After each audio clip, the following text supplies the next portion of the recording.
আগরতলা পৌর নিগমের উদ্যোগে মঙ্গলবার থেকে রাজধানীতে শুরু হয়েছে ঐতিহ্যবাহী চৈত্র মেলা।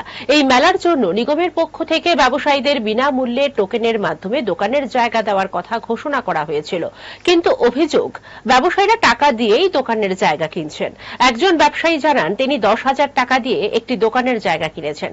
তার মতে মেলায় সময় আবহাওয়া অনুকূলে থাকলে ব্যবসা ভালো হবে এবং বিনিয়োগের অর্থ উঠে আসবে। তবে প্রশ্ন উঠছে, যখন নিগম বিনামূল্যে জায়গা বরাদ্দ করেছে তখন কেন ব্যবসায়ীদের অর্থ খরচ করতে হচ্ছে?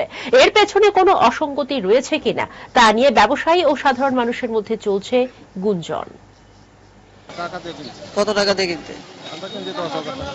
10,000 টাকা, মানে 14 দিনের জন্য। প্রত্যেক বছর কি? 12 দিন। আর প্রত্যেক বছর কি আপনাদের এখানে টাকা দিতে হয়? টাকা দিতে হয় না। এবছর আমরা টাকা পাইছি না, লাইন ধরেও পাইছি না দোকান।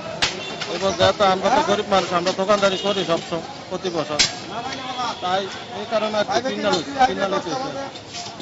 মানে তাহলে আপনারা মানে এখানে যেতগুলো দোকানদার সবাই টাকা দিয়ে কিনেছে? এমনি তো বেশিরভাগ মুখে মানুষের মুখে শুনি কিনা বেচা কত আছে লইতেছে এরকম আর। হায়েস্ট কেমন রেট যা? হায়েস্ট মানে এক একজনে এক এক কি কইতাম, আমরা তো কিনছি 10,000 টাকা দিয়ে। এত বেশি হয়? বেশিও বেচতেছে মানুষের, কমও হয়? কম হয়। 12,000 টাকা বেচে, 8,000 টাকা বেচে।